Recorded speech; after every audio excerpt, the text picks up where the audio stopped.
InsyaAllah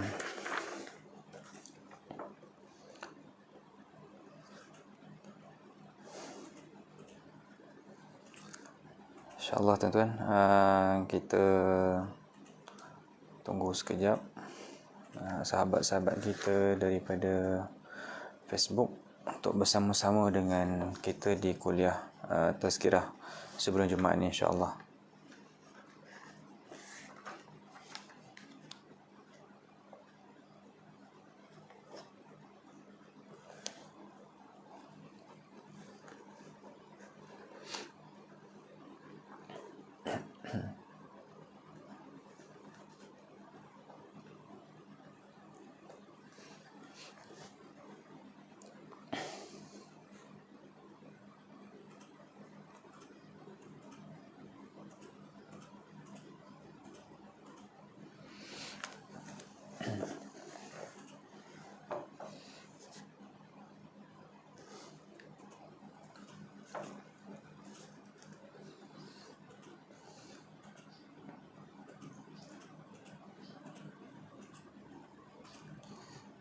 Waalaikumsalam warahmatullahi wabarakatuh.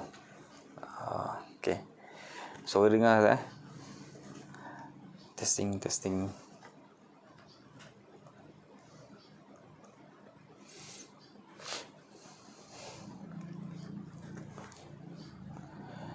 Okey, baik. Bismillahirrahmanirrahim. Alhamdulillahirabbil alamin wassalatu wassalamu ala asyrafil anbiya'i wal mursalin nabiyina Muhammadin wa ala alihi wa sahbihi ajma'in. Subhanaka la ilma lana illa ma 'allamtana innaka antal alimul hakim. Qala rabbi shrah li sadri wa yassir li amri wahlul 'uqdatan min lisani yafqahu qawli, amma ba'd. Suara kurang sikit mungkin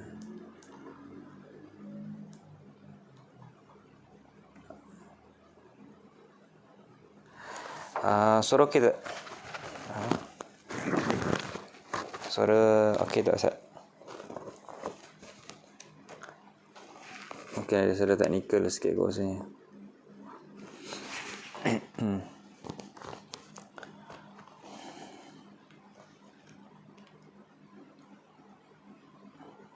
Sekejap ya.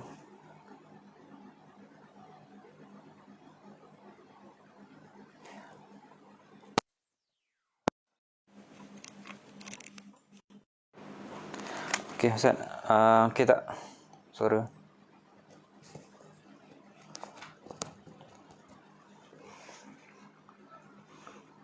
Sekejap Ustaz. Sekejap.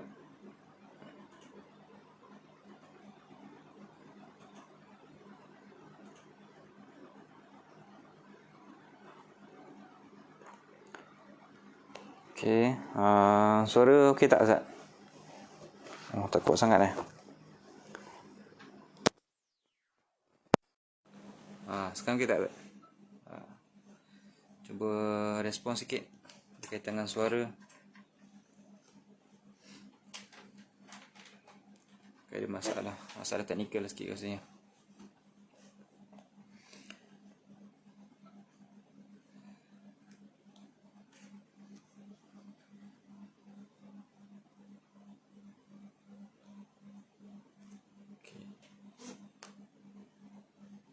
Okey, tak apa. Kita tengok dulu. Mudah-mudahan lepas ni okeylah, insyaAllah. Bismillahirrahmanirrahim. Wassallallahu wasallam ala rasulillah wa ala alihi wa sahbihi wa man walah, amma ba'd. Tuan-tuan, perempuan, hadirin hadirat, muslimin muslimat yang dirahmati Allah Subhanahu wa taala. Alhamdulillah, setinggi-tinggi rasa kesyukuran kita kepada Allah Subhanahu wa taala kita panjatkan di atas segala nikmat yang diberikan kepada kita. Mudah-mudahan Allah Subhanahu wa taala memberkati kita dan menjadikan setiap amalan kita yang ikhlas kerana Allah Subhanahu wa taala, dan menerima segala amalan-amalan soleh kita dan mengampuni segala dosa-dosa kita.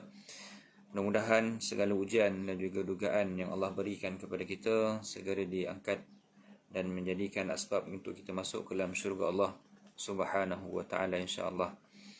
Tuan-tuan perempuan yang dirahmati Allah Subhanahu wa taala, pada minggu yang sebelum ini kita telah membicarakan berkaitan dengan kelebihan menyambungkan hubungan silaturahim, dan lebih khusus lagi kepada hubungan kepada kedua ibu bapa.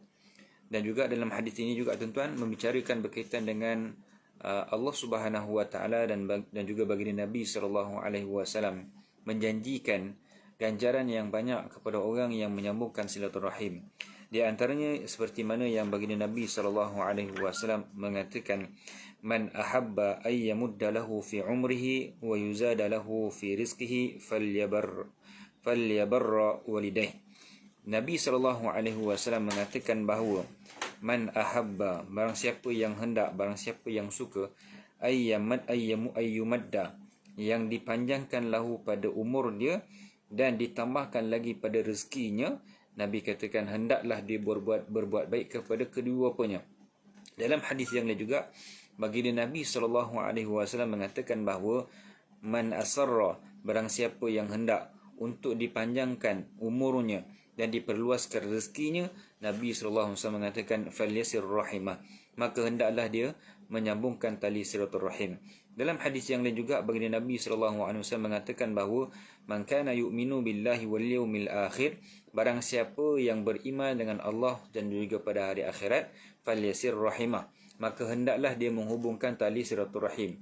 Dan juga dalam hadis ini juga tuan-tuan, apa yang baginda Nabi SAW nak sampaikan kepada kita ialah kelebihan bagi orang yang menyambungkan hubungan silaturahim. Lebih khusus lagi ialah orang yang ada kerabat dengan kita, mak ayah kita tuan-tuan, adik beradik kita, itu adalah semua yang mempunyai hubungan silaturahim dengan kita. Kadang-kadang apa yang perlu untuk kita lakukan ialah kita perlu mengembirakan mereka, taat kepada perintah mereka, bersungguh-sungguh dalam menjaga hak-hak mereka. Itu adalah hubungan silaturahim, perkara-perkara yang melibatkan hak-hak kepada ibu bapa kita, yang perlu untuk kita jaga, yang perlu untuk kita pelihara, di samping untuk kita mendapatkan keberkatan. Kalau amalan-amalan itu tuan-tuan kita lakukan dengan ikhlas, kita nak dapatkan keridhaan Allah Subhanahu wa taala, insya-Allah Allah akan menjanjikan keberkatan pada rezeki kita. Allah Subhanahu wa taala akan menjanjikan kemuliaan pada umur kita, keberkatan pada umur kita. Jadi justru itu tuan-tuan, kalau kita lihat sedekah yang kita berikan kepada ibu dan ayah kita ni tuan-tuan tidak akan pernah habis. Duit yang ada pada kita, sekiranya kita infakkan kepada mak dan ayah kita, kita berikan kepada mak dan ayah kita tuan-tuan, Allah Subhanahu wa taala janji tidak akan pernah habis. Itulah mentaliti kita hari ini tuan-tuan. Sebahagian orang bila memikirkan duit yang perlu untuk dia keluar, dia keluarkan duit dia dan sebagainya, seolah-olah duit tersebut akan dihabiskan oleh mak dan ayah mereka, seolah duit itu akan kering. Sedangkan orang yang beriman dengan Allah dan beriman dengan Rasul, mereka tahu bahawa hadis Nabi SAW, apa yang keluar daripada mulut baginda Nabi SAW tuan-tuan, tidak akan pernah salah dan tidak pernah dimungkiri. Sebab janji ini daripada Allah SWT. Inna Allah la yukhliful mi'ad. Allah Subhanahu wa taala sesungguhnya tidak pernah memungkiri janjinya. Kalau Allah Azza wa Jalla dah janji, rezeki kita akan bertambah, umur kita akan bertambah dengan cara kita berbuat baik kepada mak dan ayah kita tuan-tuan, maka itu adalah perkara yang confirm Allah Subhanahu wa taala akan berikan kepada kita. Baik, perbahasan yang seterusnya yang dinukilkan oleh Imam Al-Bukhari rahimahullahu taala dalam kitab Birrul Walidain. Baginda Nabi SAW mengatakan dalam hadis ini, dalam perbahasan ini mengatakan babun da'watil walidaini mustajabah. Bab pada membicarakan berkaitan dengan doa kedua bapa itu adalah doa yang mustajab. Jadi tuan-tuan puan-puan yang dirahmati Allah Subhanahu wa taala, Imam Al-Bukhari rahimahullah mengatakan bahawa qala Nabi sallallahu alaihi wasallam, dikatakan annahu sami'a Abu Hurairah radhiyallahu anhu yaqul qala Nabi sallallahu alaihi wasallam thalathu da'watin mustajabatun lahunna la shakka fihinna da'watul mazlum wa da'watul musafir wa da'watul walidi ala walidih. Nabi sallallahu alaihi wasallam mengatakan bahawa tiga golongan ataupun tiga kelompok yang mana doa mereka itu mustajab. Doa mereka itu tidak ada halang antara dia dengan Allah Azza wa Jalla. Dan Nabi SAW mengatakan, la syakka fihinna, tidak pernah ada keraguan padanya. Maknanya tuan-tuan, Nabi SAW bagi tahu kepada kita bahawa kalaulah 3 golongan ini mengangkat tangan di sisi Allah Azza wa Jalla, berdoa kepada Allah Azza wa Jalla, hubungan dia dengan Allah Subhanahu Wa Taala tidak dihijab. Allah akan terima direct segala permohonan mereka, segala doa yang mereka mintakan kepada Allah Azza wa Jalla. Maka siapakah 3 golongan ini tuan-tuan? Yang pertama Nabi katakan da'watul mazlum, doa orang yang dizalimi. Doa orang yang dizalimi ini tuan-tuan, mereka angkat tangan, mereka doa pada Allah Subhanahu wa Taala, maka mereka akan dimustajabkan doanya oleh Allah Azza wa Jalla. Kemudian doa yang kedua itu da'watul musafir, doa orang yang bermusafir. Maka sebab itu tuan-tuan, kalau kita lihat orang yang, bila kita lihat orang yang pergi haji, orang yang pergi umrah, mereka ini golongan yang musafir. Orang yang nak pergi keluar daripada rumah dan sebagainya, atas tujuan ibadah dan sebagainya. Kita minta pada mereka, tolong doakan aku. Bukan kita katakan, bukan kepada orang yang nak musafir itu katakan, tolong doakan aku. Tak. Orang yang nak bermusafir itu, doa mereka mustajab.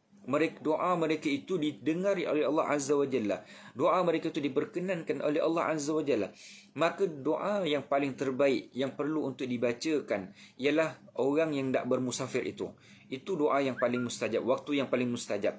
Maka sebab itulah, oleh itu tuan-tuan, kalau kita nampak orang yang nak bermusafir, orang yang nak pergi umrah, orang nak pergi haji, kita minta supaya mereka doakan kepada kita. Sepanjang mereka bermusafir ni tuan-tuan, doa mereka diterima oleh Allah Azza wa Jalla. Start mereka naik bas, start mereka naik kereta, naik kapal terbang, selagi itulah doa mereka itu diterima oleh Allah Azza wa Jalla. Dan doa yang ketiga ni ialah dalam perbahasan kita, dalam inti perbahasan kita, dia mengatakan da'watul walidi ala waladih. Dia katakan ala walidi, doa ibu dan ayah. Doa dikatakan da'watul walid, doa seorang ayah kepada anaknya. Maka di sini tuan-tuan, inti perbahasan dia mengatakan bahawa dalam hadis ini, kenapa baginda Nabi SAW tak mengatakan da'watul walidain ataupun da'watul walidah ala waladih? Kenapa Nabi tak katakan doa kedua apa kepada anaknya, ataupun doa ibu kepada anaknya? Tetapi kenapa baginda Nabi SAW, Waalaikumsalam warahmatullahi Encik Azman, terima kasih jemaah masjid di Masjid Gadong. Dia kata, kenapa Nabi SAW tak katakan da'watul walidain, doa kedua apa, ataupun doa ibu kepada anaknya? Dalam perbahasan ini, para ulama menafsirkan bahawa Nabi SAW mengatakan bahawa doa seorang ayah kepada anaknya adalah doa yang mustajab. Seorang ayah bila dia doakan anaknya sekian, maka doa itu didengari oleh Allah Azza wa Jalla, dan doa itu mustajab. Maka ulama mengatakan bahawa dalam ayat ini, dalam hadis ini, kenapa tak dinyatakan ibu? Kerana ibu itu lebih utama daripada ayah. Maka kalau ibu itu lebih utama daripada ayah, kalau seorang ayah mendoakan kepada anaknya pun diterima oleh Allah Azza wa Jalla, apatah lagi seorang ibu. Maka sebab itu tuan-tuan, bila kita bicarakan tentang doa seorang ibu diangkat oleh Allah Azza wa Jalla dan didengari oleh Allah Azza wa Jalla, Allah Subhanahu wa Taala memakbulkan setiap permintaan mak dan ayah kepada anak-anak mereka. Saya ingat satu kisah tuan-tuan, yang mana kisah itu saya terbaca dan dikisahkan dan dinukilkan oleh ramai cendekiawan-cendekiawan para ulama, berkaitan dengan kisah seorang doa ibu kepada anaknya. Kisah seorang ibu kepada anaknya berkaitan dengan seorang anak yang dianggap sedikit nakal, sedikit nakal. Kisah ni tuan-tuan berlaku di Arab Saudi, berlaku di, lebih khusus lagi tempat dia di Mekah. Yang mana kisah ni kalau saya sebutkan namanya, semua orang kenal. Siapa yang mengikuti bacaan-bacaan qari ataupun imam-imam di Masjidil Haram, semua akan kenal. Siapakah dia? Itulah Syekh Abdul Rahman As-Sudais. Syekh Abdul Rahman As-Sudais ni tuan-tuan, diceritakan bagaimana perihal ketika mana dia kecil ni tuan-tuan. Dia katakan, aku ni bukanlah orang yang baik sangat. Dia kata, biasalah tuan-tuan, budak-budak kecil tuan-tuan, kalau kita tengok dia duduk diam, makna itu dia ada something wrong pada anak tersebut. Kalau kita tengok anak tersebut melompat-lompat, meloncat-loncat, kita tengok dia aktif, berjalan, dan sebagainya, itu adalah budak yang biasa, budak yang kira normal. Jadi disebabkan Syekh Abdul Rahman Sudais ni tuan-tuan, dia katakan aku ni bukanlah budak yang baik sangat, bukanlah duduk je di rumah. Tetapi ada kadang-kadang yang aku buat salah pada mak aku lawan cakap mak aku dan sebagainya. Biasa budak kecil tuan-tuan. Lalu tiap-tiap kali mak dia ni tuan-tuan, bila mak dia marah, mak ni akan cakap apa? Kau pergi Masjidil Haram, kau semayang kat sana, mudah-mudahan suatu hari kelak kau akan jadi imam Masjidil Haram. Itu adalah doa-doa yang sering diungkapkan oleh mak Syekh Abdul Rahman As-Sudais ni tuan-tuan kepada Syekh Abdul Rahman Sudais. Dia katakan kau pergi berambus pergi Masjidil Haram. Nanti esok besar nanti kau akan jadi imam Masjidil Haram. Betul-betul tuan-tuan, doa seorang ibu ni makbul. Syekh Abdul Rahman As-Sudais sekarang ini merupakan imam di Masjidil Haram, dan dia merupakan ketua para imam di Masjidil Haram. Itu keberkatan bagi seorang doa kepada ibunya tuan-tuan. Dan begitu juga dengan satu kisah tuan-tuan yang berlaku di Riyadh tidak salah saya. Diceritakan oleh guru-guru kami. Di kisah dia ialah satu hari tuan-tuan, ada seorang lelaki. Yang lelaki ini merupakan businessman yang hebat juga. Yang mana businessman ini dia didakwa di mahkamah. Didakwa di mahkamah berkaitan dengan dia difitnah oleh sahabat karib dia, difitnah oleh sahabat perniagaan dia, benda yang dia tak buat. Maka akhir sekali tuan-tuan, dia nak dijatuhi hukuman. Maka dia teringat bagaimana satu hari ketika mana dia meminta pandangan daripada Syekh di Masjidil Haram. Dia minta pandangan daripada Syekh di Masjidil Haram. Lalu Syekh di Masjidil Haram mengatakan bahawa, adakah engkau masih lagi mempunyai mak dan ayah? Dia kata, alhamdulillah aku masih lagi mempunyai mak aku. Maka dia kata apa?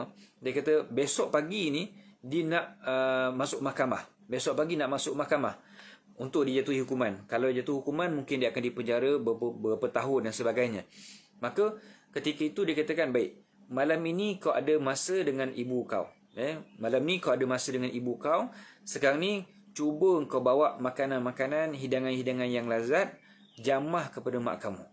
Maka Syekh ni, lelaki ni dikatakan, wahai Syekh, dia kata, mungkin masa tak sempat. Sebab aku malam ni aku nak mempersiapkan diri aku untuk berhujah di mahkamah dan sebagainya.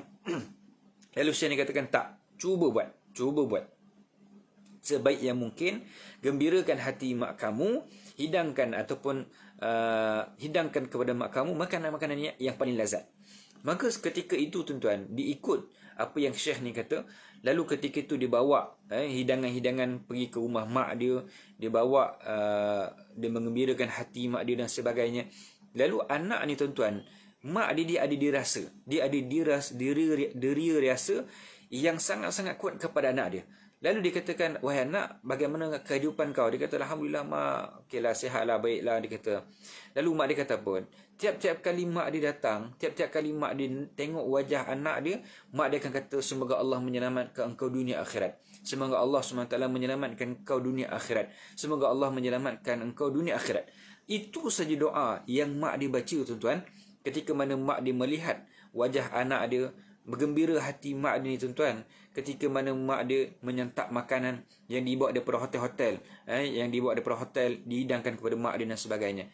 Maka keesokan harinya tuan-tuan, apa yang berlaku setelah mana nak bersidang mahkamah ni tuan-tuan, peguam dia telefon kepada pemuda tadi. Dia kata, wahai pemuda, dia kata, alhamdulillah, kes kamu tidak disabitkan di mahkamah. Kenapa? Kerana mahkamah berjaya membuktikan bahawa kamu tidak bersalah. Lelaki tadi tuan-tuan, dia terus sujud syukur. Dia memberitahu kepada, telefon balik kepada Syekh di Masjidil Haram. Dia kata, wahai Syekh, syukran jazilan, jazakallah khair. Dia kata, semoga Allah membalas jasa kamu. Malam tadi, hasil daripada engkau berikan nasihat kepada aku untuk hidangkan makanan-makanan kepada mak aku. Waalaikumsalam warahmatullahi wabarakatuh. Terima kasih sudi hadir. Ni pun jemaah daripada Masjid Gadung juga. Jazakallah khair. Maka dia katakan, berkat daripada doa mak aku, alhamdulillah hari ini aku dibebaskan daripada pertuduhan tersebut.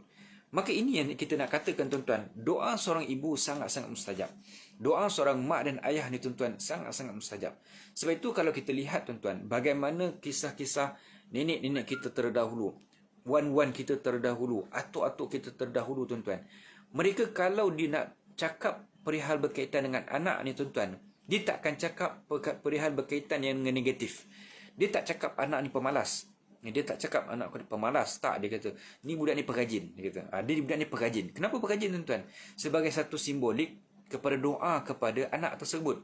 Kalau kita doakan ni pemalas, akhir sekali betul-betul dia pemalas, tuan-tuan. Ya, automatik dia akan jadi pemalas. Sebab apa? Minda dia ni dia jadi pemalas. Dia dengar mak kata pemalas. Tengok budak-budak yang kecil, tuan-tuan. Bila budak-budak yang kecil yang kurang belajar ni, tuan-tuan, yang susah belajar, dia akan cakap, ni budak pandai ni, budak cerdik ni. Ataupun budak bertuah. Dia marah-marah, tuan-tuan. Tetapi dia kata, ya Allah, bertuah punya budak. Dia tak kata, dia tak maki langsung budak tersebut, tuan-tuan. Kenapa? Dia tahu doa yang keluar daripada mulut itu, kalau sampai pada Allah Azza wa Jalla, betul-betul Allah SWT akan makbulkan. Kalau dia doakan budak tadi, katakan budak tak berguna, memang tadi tak berguna, tuan-tuan. Kalau dia doakan budak ni budak pemalas, memang jadi budak-budak pemalas. Kalau degil, begar dan sebagainya, tuan-tuan, automatik Allah SWT akan jadikan begitulah doa yang diterima oleh Allah SWT. Ingat satu kisah, tuan-tuan. Ini kisah ni diceritakan oleh mak saya, tuan-tuan. Berkaitan satu hari, tuan-tuan, mak saya ni dia duduk di jiran. Dia berjiran dengan ketika mana ayah saya bekerja sebagai tentera dahulu. Dia duduk di barak. Maka tiap-tiap pagi, tuan-tuan, mak saya kata apa? Terdengar tiap-tiap pagi mak jiran ni, tuan-tuan, jiran mak saya ni, dia akan kata apa? Tiap-tiap pagi tak pernah senyap daripada mulut mak ni, tuan-tuan, memaki hamun anak tersebut dengan perkataan dia sumpah seganah anaknya, dengan perkataan kau ni anak khinzi dan sebagainya, kau ni anak tak berguna dan sebagainya, tuan-tuan.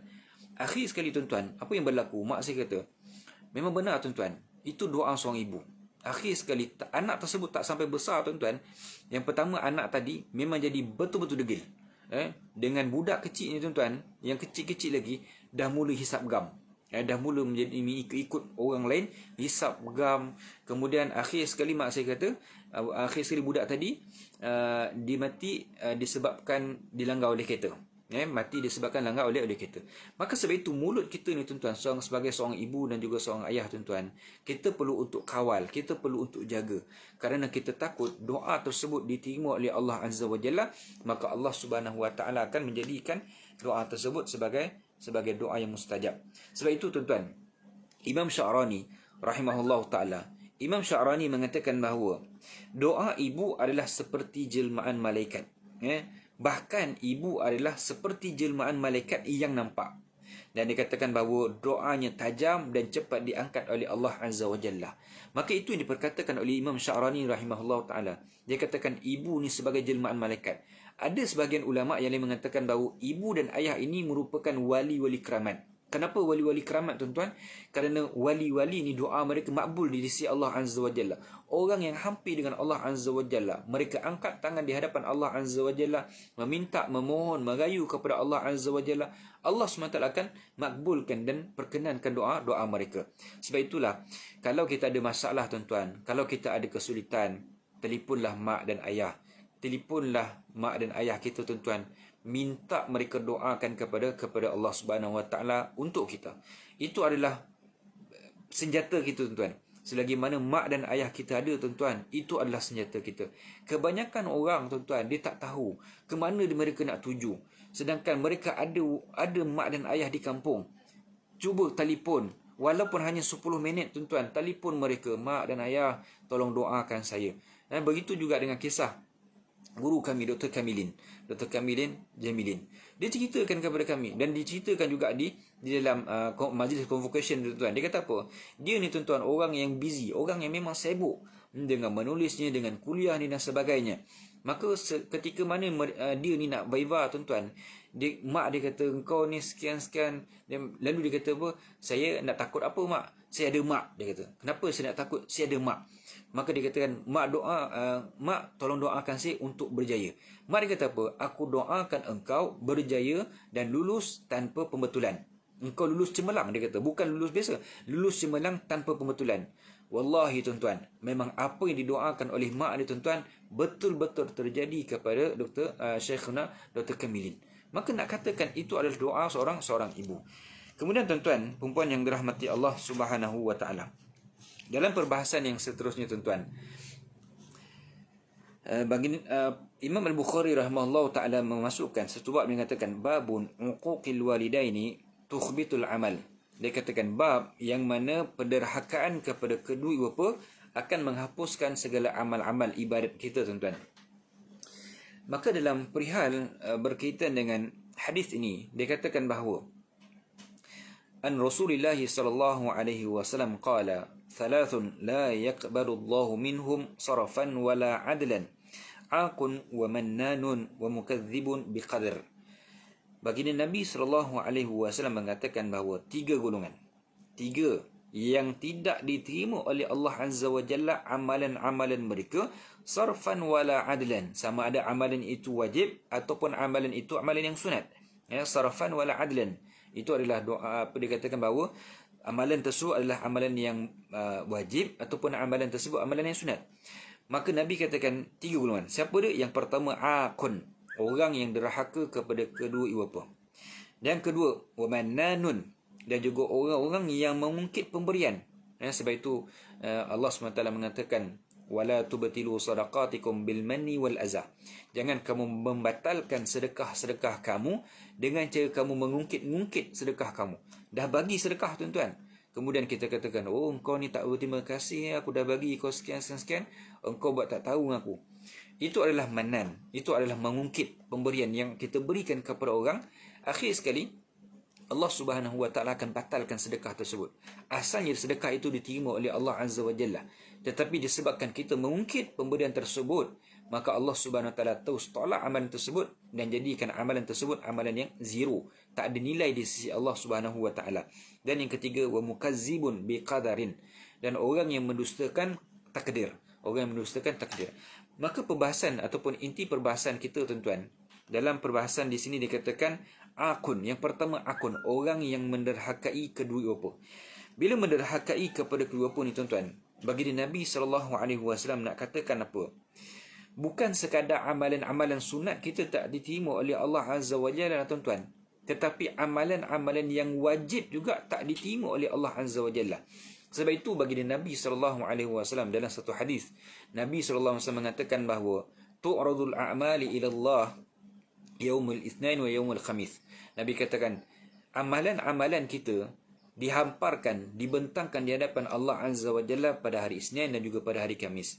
Fayughfiru likulli muslim, diampunkan segala dosa-dosa orang muslim, man la yusyrik billahi syai'a, yang tidak mensyirikkan Allah Subhanahu wa taala dengan sesuatu, illa rajulun, melainkan seorang lelaki, kana bainahu wa baina akhi syahna, melainkan seorang lelaki yang mana di antara saudara-saudaranya ada permusuhan.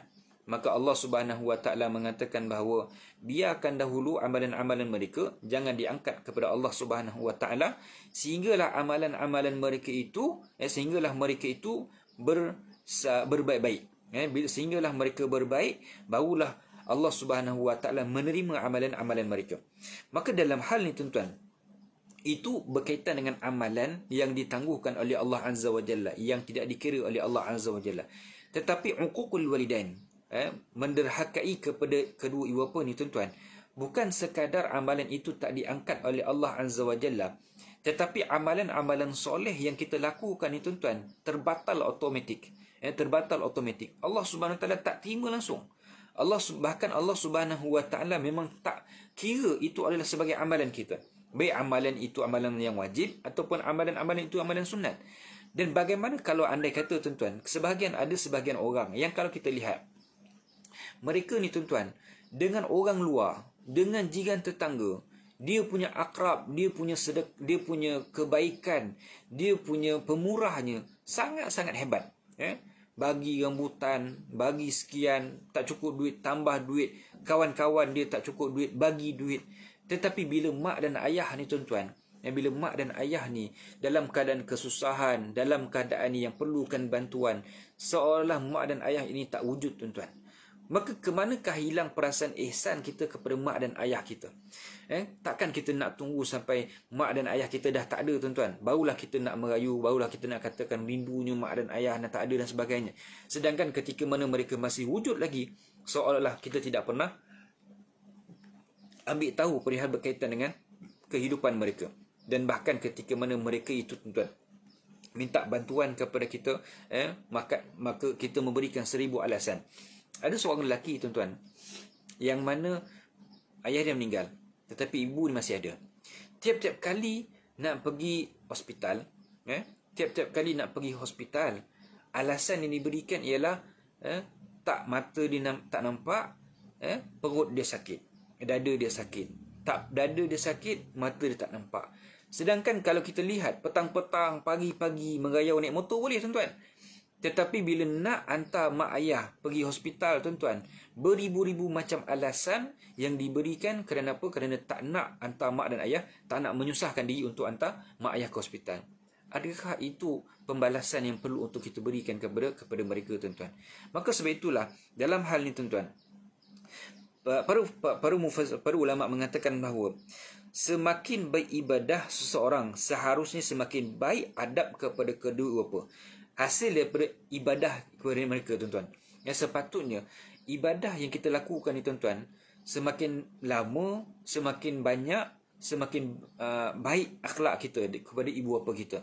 Tetapi yang mustahilnya, yang tak relevannya ialah orang tersebut ahli ibadah, tetapi dengan mak ayah mereka ni tuan-tuan seperti orang luar, seperti orang-orang asing yang tidak ada nampak nilai pada mata mereka. Maka sebab itulah dalam hal ni tuan-tuan, tidak mustahillah bagi Nabi SAW mengatakan 3 golongan ini yang Allah Subhanahu Wa Taala tak terima amalan-amalan yang wajib mereka ataupun amalan-amalan sunat mereka. Yang pertama akun. Nabi katakan yang pertama sekali ialah akun, orang yang menderhaka kepada apa? Wa mannanun, dan orang yang mengungkit pemberian mereka. Dan yang ketiga, orang yang mendustakan tentang qadar mereka ataupun takdir mereka. Baik. Di sini dikatakan qauluhu salasun la yaqbalullahu minhum imma ay yuhmala ala hibutil amal, membawa kepada amalan-amalan yang boleh membatalkan amalan-amalan ataupun menghilangkan au idamil ajr, ataupun menghilangkan ganjaran, sarfan wala adlan, iaitu yang fardu ataupun yang sunat. Kemudian dikatakan akun minal uquq, daripada uquq ni ialah penderhakaan. Dikatakan bahawa di sini ialah wal muradu bihi sudurun ma yata'adza bihi alwalidun, perkara satu benda yang menyakitkan ibu dan ayah mereka, min waladi, daripada anak dia, min qaulin au fi'lin, daripada mulut dia, daripada percakapan dia ataupun daripada perkataan mereka. Sebab itulah seperti mana yang kita lihat Allah SWT mengatakan wala taqulahuma uffi wala tanharhuma, janganlah kamu berkatakan kalimah dan sebab itu kepada ulama mufassir mengatakan kalaulah ada kalimah yang lebih lagi menyakitkan hati seorang mak dan ayah ni tuan-tuan, maka nescaya Allah Subhanahu Wa Taala akan memasukkan di dalam Al-Quran berkaitan dengan kalimah tersebut. Waalaikumsalam warahmatullahi wabarakatuh. Baik. Maka di sini dikatakan au fi'lin, ataupun perbuatan kita, sebagaimana contoh perbuatan penderhakaan zaman sekarang ni tuan-tuan. Bagaimana penderhakaan zaman sekarang ni tuan-tuan? Contoh tuan-tuan, kita balik kampung, kita duduk rumah mak dan ayah kita tuan-tuan. Mak ayah kita biasalah kadang-kadang tak jumpa kita lama, kadang-kadang nak bercakap dengan kita, kadang-kadang kita faham kita busy, kita sibuk, kadang-kadang kita dengan kita punya kerja yang perlu diberikan kepada bos kita dan sebagainya. Tapi dalam masa yang sama tuan-tuan, bila mak ayah kita datang kepada kita, kita duduk galit, kita duduk sibuk dengan telefon kita tuan-tuan. Kita balas WhatsApp kawan-kawan kita, kita duduk balas WhatsApp dengan bos-bos kita dan sebagainya. Di manakah adab kita dengan ibu kita tuan-tuan? Di manakah adab dengan ayah kita tuan-tuan? Sedangkan bayangkan kalaulah keadaan kita tuan-tuan, kita duduk bercakap dengan anak-anak kita duduk sibuk dengan telefon mereka tuan-tuan. Agak-agak apa yang kita rasa? Begitulah perasaan mak dan ayah kita rasa dengan pada diri kita ketika mana mereka nampak kita sedang galit dengan telefon sedangkan mereka bercakap-cakap dengan kita. Maka sebab itulah dalam perihal ini tuan-tuan, penderhakaan zaman dahulu kita boleh kata contoh seperti mana lempang mak, pukul mak dan sebagainya, menyakiti mereka dan sebagainya. Tetapi ada penderhakaan yang zaman moden ni tuan-tuan berlaku sedemikian, seolah mereka bercakap dengan tunggul, bercakap dengan dengan tunggu dengan kayu. Kita akan cakap, betul tu Pak. Itu je kita kata. Tidak ada respon dua hala antara mak dan ayah kita. Akhir sekali mak kita jadi bosan. Kau duduklah dengan telefon kau hiduplah dengan telefon kau, dah malas nak cakap. Jadi itu akan menimbulkan perasaan apa? Perasaan sedih dalam hati mereka. Maka sebab itu para ulama dalam perbahasan ini mengatakan bahawa min qaulin aw fi'lin, daripada percakapan kita ataupun daripada segi perbuatan kita. Perbuatan kita mungkinlah dengan memaki, dengan cara kita lempar barang, kita herdik mereka dan sebagainya. Tetapi ala kulal itu adalah di antara perbuatan-perbuatan yang menyakiti hati mereka. Illa fi syirkin aw fi maksiatin, melainkan mereka memerintahkan untuk berbuat syirik kepada Allah Azza wa Jalla ataupun memaksiatkan Allah Azza wa Jalla. Maka sebab itulah kalau kita lihat bagaimana kisah Sa'ad bin Abi Waqqas. Sa'ad bin Abi Waqqas ini juga tuan-tuan, kisah berkaitan dengan yang dinukilkan oleh Allah Azza wa Jalla di dalam Al-Quran, berkaitan dengan Allah SWT mengatakan, kalau mereka memerintahkan kepada kamu untuk mensyirikkan Allah SWT, fala tuti'uma, maka janganlah kamu taat kepada mereka. Maka Sa'ad bin Abi Waqqas ni tuan-tuan pun cerita yang sangat-sangat baik. Sampaikan ibunya bagi ugutan kepada Sa'ad bin Abi Waqqas, aku takkan minum, aku takkan sekian. Apa yang dikatakan oleh Sa'ad bin Abi Waqqas, dia katakan, wallahi mak, kalaulah andai kata aku punyai 1,000 nyawa sekalipun, aku mati, aku bangkit, aku mati, aku bangkit sekalipun, untuk aku sujud kepada sembahan-sembahan patung, sekalipun aku takkan kembali kepada agama. Maka nak katakan, walaupun mak mati sekalipun, saya takkan sembah patung. Maka ketika itu mak dia rasa give up. Dia kata, tak apalah, engkau ikutlah agama engkau. Nak katakan itu adalah berkaitan dengan apa yang diajarkan oleh Islam. Taat ibu dan ayah selagi mana tidak menyuruh kepada perbuatan mensyirikkan Allah Subhanahu wa taala. Baik. Dalam bab perbahasan yang seterusnya tuan, yang terakhir dia mengatakan babun jazail walidain. Bab berkaitan dengan membalas jasa mak dan juga ayah.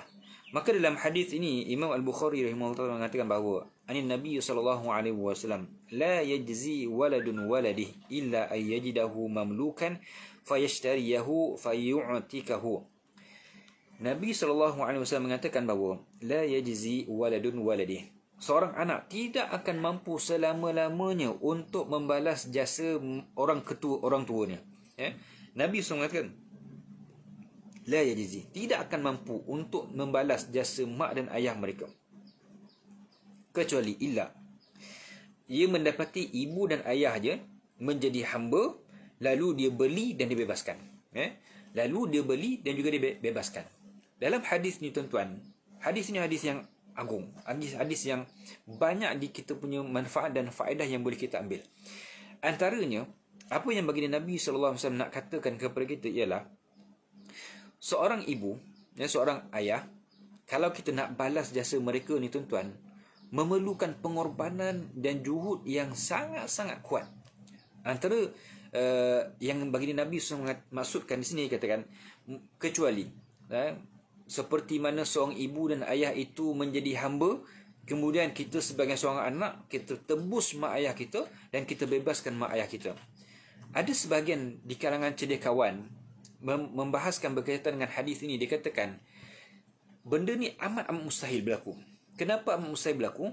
Kerana bagaimana seorang ayah dan seorang ibu itu berstatus hamba, tetapi seorang anak ni mampu untuk membebaskan mak dan ayah. Sedangkan kalau mak dan ayah ni menjadi hamba, automatik anak itu pun menjadi hamba. Jadi kalau anak ini menjadi hamba ni tuan-tuan, dia tak ada duit. Dia adalah golongan-golongan yang memang tak ada duit langsung, fakir miskin. Kasta dia tu pun, kedudukan dia tu memang sangat-sangat jauh. Nak kumpul duit pun memang jauh daripada kenyataan. Maka bagaimana seorang anak yang berstatus hamba juga nak beli mak dia ni, nak beli ayah dia ni, kemudian nak bebaskan? Bagaimana?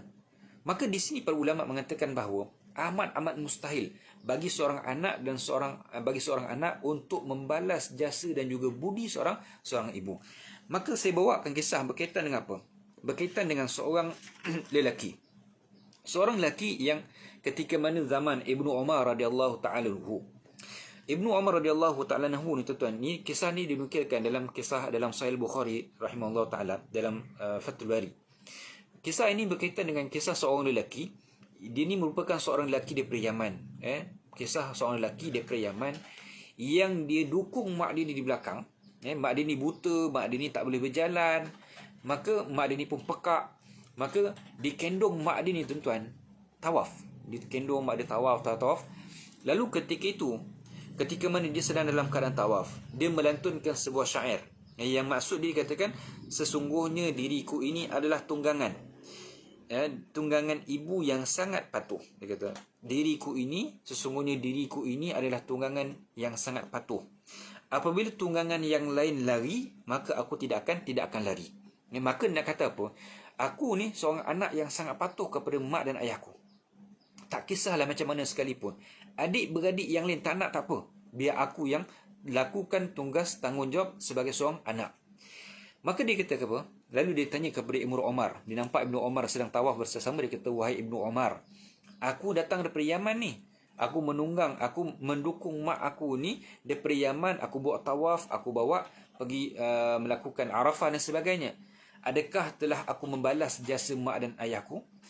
Apa yang dikatakan oleh Ibnu Umar radhiyallahu ta'ala anhu? Ibnu Umar radhiyallahu ta'ala anhu mengatakan bahawa tidak. Selama-lamanya tidak.